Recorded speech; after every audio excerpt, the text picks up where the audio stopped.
Hi hello నమస్తే, నేను మీ వాసుదేవన్.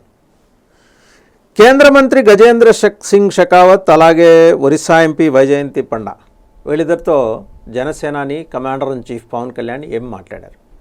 విజయవాడ హోటల్లో వాళ్ళిద్దరూ పవన్ కళ్యాణ్కి ఏం సలహా ఇచ్చారు, ఏం సూచన ఇచ్చారు. పవన్ కళ్యాణ్ ఎంపీగా పోటీ చేసే అవకాశం ఉందా, ఎందుకు ఎంపీగా పోటీ చేయమని చెప్పారు. అలాగే ఆయనకు కేటాయించిన 24 అసెంబ్లీ సీట్లలో 2 అసెంబ్లీ సీట్లని బీజేపీ కావాలని పట్టుబడుతున్నట్టుగా తెలుస్తుంది. దీని మీద కూడా వారిద్దరితో ఆయన మాట్లాడినట్టు, వారిద్దరూ ఆయనతో కూడా మాట్లాడినట్టు తెలుస్తుంది. కన్విన్స్ అయ్యారా పవన్? త్యాగం చేయడానికి సిద్ధంగా ఉన్నారా? ఇప్పటికే బీజేపీ కోసం ఒక ఎంపీ సీటును కూడా ఆయన త్యాగం చేశారు. 3 తీసుకోవాలనుకున్న జనసేన 2కి తనను తాను పరిమితం చేసుకుంది. అందులో ఒక ఎంపీ స్థానం నుంచి పవన్ కళ్యాణ్ పోటీ చేయాలని ఒత్తిడి చేసినట్టు తెలుస్తుంది బీజేపీ. ఎందుకంటే ముఖ్యమంత్రి పదవితో సమానమైన పదవిని పవన్ కళ్యాణ్కి బీజేపీ ఆఫర్ చేయబోతోందిట.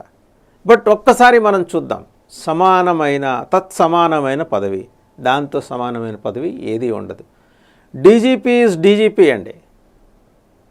అదే క్యాడర్ ఐపీఎస్ ఆఫీసర్ హోమ్ సెక్రటరీగా కూడా ఉంటారు. బట్ డీజీపీకి దక్కే గౌరవం హోమ్ సెక్రటరీకి దక్కకపోవచ్చు. క్యాడర్ ఒకటే, హోమ్ సెక్రటరీ, అదే సీనియారిటీ. ముఖ్యమంత్రే, కేంద్ర మంత్రి. ముఖ్యమంత్రికి ఉండే ఆ వ్యవహారం వేరు, ఆ ప్రోటోకాల్ వేరు, ఆ పరపతి వేరు. ఇలా చిటికేస్తే జరిగే పనులు వేరు. ఇక్కడ ఆయన జనం కోసమే పనులు చేస్తారు. ఆయనకంటూ సొంతంగా ఏమి పనులు చేసుకోరు. ఒకవేళ పవన్ కళ్యాణ్ ముఖ్యమంత్రి అయినప్పటికీ దాన్ని ఆల్మోస్ట్ రూల్ అవుట్ చేసేసింది తెలుగుదేశం. కాబట్టి ఇక దాని గురించి ప్రస్తావన లేదు. ముఖ్యమంత్రి పదవి తీసుకున్నప్పుడు ఆయన ఒక ఎమ్మెల్యేగా అసెంబ్లీలో ఉండి ఏంటి ప్రయోజనం? లేదా క్యాబినెట్లో ఏదో దేవాదాయ శాఖ మంత్రి, చేనేత జౌళి శాఖ మంత్రి లాంటి పదవి, తెలుగుదేశం అంతకు మించిన పదవులు అయితే ఆఫర్ చేయదు జనసేనకి. ఎందుకంటే తెలుగుదేశం కుట్రలు కానీ, యుక్తులు కానీ, టాక్టిక్స్ కానీ తెలిసిన వాళ్ళు ఎవరు తెలుగుదేశం మీద గొప్ప నమ్మకం అయితే పెట్టుకోరు. అసలు ముందర ఆ 24 మందిలో ఎంతమంది గెలుపునకు తెలుగుదేశం సహకరిస్తుందనే దాని మీద కూడా డౌట్స్ ఉన్నాయి. భీమవరంలో పవన్ కళ్యాణ్ ఓటమి వెనుక, గాజువాకలో పవన్ కళ్యాణ్ ఓటమి వెనుక ఖచ్చితంగా అక్కడ ఆ సమయంలో తెలుగుదేశం కోసం పనిచేసిన నాయకులు, తెలుగుదేశం పార్టీ ఉందనే విషయం అందరికీ తెలుసు. ఆ అనుభవాల దృష్ట్యా ఈసారి పవన్ కళ్యాణ్ మరింత అప్రమత్తంగా ఉండాలి ఒకవేళ అసెంబ్లీకి పోటీ చేసినా. కానీ బీజేపీ ఆలోచన ఏంటంటే ఆయన పార్లమెంటుకు పోటీ చేస్తే ఆ పార్లమెంటు పరిధిలో 7 అసెంబ్లీ నియోజకవర్గాలు ఉంటాయి. కాబట్టి ఆ 7 అసెంబ్లీ నియోజకవర్గాల్లో తెలుగుదేశం అభ్యర్థులు కూడా ఉండే అవకాశాలు ఉన్నాయి. ఒకవేళ ఉంటే 1, 2 బీజేపీ, జనరల్గా ఒక బీజేపీ అసెంబ్లీ స్థానానికి పోటీ పడే అవకాశం ఉంది. కాబట్టి సో అక్కడ జనసేన, బీజేపీ, తెలుగుదేశం ఒకళ్ళు చేయకపోయినా జనసేన, బీజేపీ కలిసి పనిచేస్తే పార్లమెంట్ అభ్యర్థిగా ఆయన పోటీ చేసే పార్లమెంట్ స్థానం నుంచి పవన్ కళ్యాణ్ని నెగ్గించుకునే అవకాశం ఉందని బీజేపీ భావించి ఉండవచ్చు. ఇది పాజిటివ్గా ఆలోచించే వాళ్ళు చెప్తుంది. సరే, కొంచెం సందేహించి ఆలోచించే వాళ్ళు చెప్తున్న మాట ఏంటంటే పవన్ కళ్యాణ్ ఖచ్చితంగా ఎంపీ స్థానానికి గనక తాను నామినేషన్ వేస్తే రాష్ట్ర రాజకీయాల్లో ఆయన ప్రభావం కానీ, ఆయన పాత్ర కానీ, ఆయన పరిధి కానీ కుంచుకుపోతుంది, లేదా పూర్తిగా అదృశ్యమైపోతుంది. క్వైట్ పాసిబుల్, ఇది కూడా జరగచ్చు. మనం ఏం రూల్ అవుట్ చేయలేం. ఎందుకంటే కేంద్రంలోకి ఆయన్ని తీసుకురావడం ద్వారా జనసేన కార్యక్రమాలని, జనసేన విస్తృతిని ఫేజ్డ్ మేనర్లో తగ్గించుకుంటూ రావటం అనేది తెలుగుదేశం ఆలోచన అయి ఉండొచ్చు, తెలుగుదేశం కుట్ర కూడా అయి ఉండొచ్చు. ఆ మేరకు తండ్రి కొడుకులు ఇద్దరు, ఒక ఆయన జాతీయ అధ్యక్షుడు చంద్రబాబు నాయుడు గారు, మరొక నాయకుడు జాతీయ ప్రధాన కార్యదర్శి తెలుగుదేశానికి, అది జాతీయ పార్టీ కాబట్టి లోకేష్ నాయుడు గారు, వీళ్ళిద్దరు ఆలోచన మేరకు వీళ్ళిద్దరూ బీజేపీని కన్విన్స్ చేసి పవన్ కళ్యాణ్ని కేంద్రానికి తీసుకెళ్తే రాష్ట్రానికి, కేంద్రానికి మధ్య అనుసంధానకర్తగా ఉంటారు. కాబట్టి వారి ద్వారా మాకు కేంద్రం నుంచి ఇతోధికంగా సహాయం, లేకపోతే మరింత మెరుగైన సహాయం అంది మా రాష్ట్రాన్ని పరిపుష్టం చేసుకుంటామని తెలుగుదేశం కుట్రపూరితమైన ఆలోచనతో కేంద్రానికి, అంటే బీజేపీ అగ్రనాయకత్వానికి చెప్పి ఉండవచ్చు అని అంటున్నారు. ఇవన్నీ స్పెక్యులేషన్సే.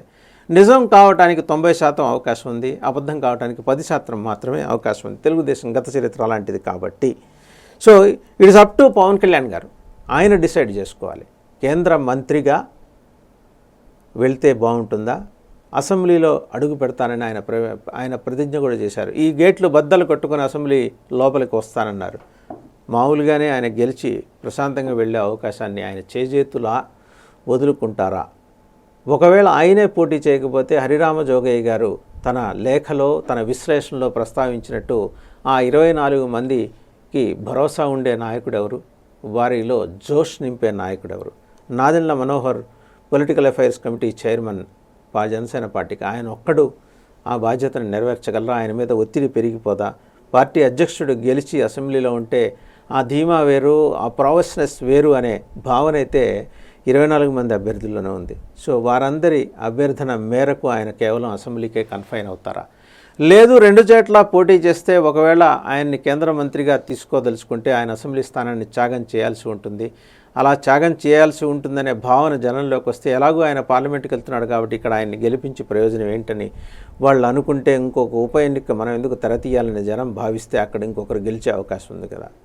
ఇటువంటి విశ్లేషణ పవన్ కళ్యాణ్ చేసుకొని ఉండలేదా అనే సందేహం చాలామందికి వస్తుంది.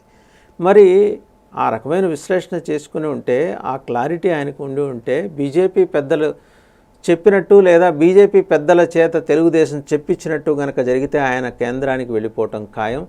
జనసేన తన ప్రభావాన్ని రాష్ట్ర అసెంబ్లీలో తన ప్రభావాన్ని పెద్దగా చూపించే అవకాశం లేకపోవటము ఖాయమే. సో ఈ క్రమంలో తెలుగుదేశం ఎదుగుతుంది. తెలుగుదేశంతో పాటు బీజేపీ నుంచినే అరాకొరా స్థానాల్లో వాళ్ళని ఎన్ని చోట్ల తెలుగుదేశం గెలిపిస్తుందో తెలియదు. ఎందుకంటే ఇది పూర్తి సందేహాస్పదమైన వ్యవహారం. మిగిలిన రాష్ట్రాల్లో పొత్తులు గౌరవప్రదంగా ఒక పార్టీ మరొక పార్టీకి ఎలా సహకరించుకుంటాయో ఆంధ్రప్రదేశ్లో అది జరిగే అవకాశం లేదు. కాబట్టి బీజేపీకి ఇక్కడ ఛాన్సెస్ చాలా తక్కువ. కాబట్టి ఒకవేళ బీజేపీ గెలవకపోయినా లేదా 1, 2 సీట్లు గెలుచుకున్నా బీజేపీకి తెలుగుదేశం ఇచ్చే ఇంపార్టెన్స్ ఎలాగూ ఉండదు. కాబట్టి తెలుగుదేశం తిరిగి తన ఏకఛత్రాధిపత్యాన్ని కొనసాగిస్తుంది అని చెప్పేసి కొందరి విశ్లేషణ. బహుశా హరిరామ జోగయ్య గారి భావన కూడా అదే. ఆయన రాసిన విశ్లేషణలో ఇప్పటివరకు కమ్మరాజ్యం చూసాం, రెడ్డి రాజ్యం చూసాం, ఇక మీదట కూడా బడుగు బలహీన వర్గాలకి రాజ్యాధికారం ఉండబోదనేది చూడబోతున్నాం. అంటే ఇప్పుడు వచ్చేది తెలుగుదేశం జనసేన కూటమి పేరుకి, కానీ తెలుగుదేశందే పెత్తనం అంతా. ఒక సెక్షన్ ఆఫ్ లీడర్స్ తెలుగుదేశం పార్టీని కొమ్ము కాస్తూ వస్తున్న లీడర్స్ మాత్రమే, వారి కులం మాత్రమే పరిపాలన సాగిస్తుంది, అధికారం సాగిస్తుంది అనేది హరిరామజోగయ్య గారు చెప్తూ వచ్చిన మాట. పవన్ కళ్యాణ్ తేల్చుకోవాలి, నిజంగా బీజేపీ పెద్దలే ఒత్తిడి తెచ్చారా లేదా బీజేపీ పెద్దలు ఒత్తిడి తెచ్చారని తెలుగుదేశం అనుకూల మీడియా ప్రచారం చేస్తుందా? చెప్పలేం, ఏదైనా జరగచ్చు. ఎందుకంటే నెల రోజుల వ్యవధిలోకి ఎన్నికలు వచ్చిన తర్వాత తెలుగుదేశం అనుకూల మీడియా చిట్ట చివరి రక్తపు బొట్టు వరకు యుద్ధంలో పోరాడుతూనే ఉంటుంది. ఇలాంటి కుట్రపూరిత కథనాలని ప్రచారం చేస్తూనే ఉంటుంది. పవన్ కళ్యాణ్ తస్మాత్ జాగ్రత్త అని హరిరామ జోగయ్య గారు లాంటి వాళ్ళు చెప్పారనుకోండి, వాళ్ళని కోవర్ట్లు అంటారు. సో అందుకని ఆయన నేను సలహాదారుగా చెప్పట్లేదు, ఒక విశ్లేషకుడిగా మాత్రమే చెప్తున్నానన్నారు. మీరు విశ్లేషకుడిగా చెప్పిన జోగయ్య గారు, మీరు కోవర్టే, వాళ్ళు ఫిక్స్ అయిపోయారు. సో ఇప్పుడు అందరూ కలిసి ఆల్ ది బెస్ట్ చెప్పాల్సింది పవన్ కళ్యాణ్ గారికి. ఎమ్మెల్యేగా వస్తారా అసెంబ్లీలోకి, లేదా ఎంపీగా పార్లమెంట్కి వెళ్ళి కేంద్ర మంత్రి పదవి చేపడతారా? మీ ఇష్టం పవన్ కళ్యాణ్ గారు.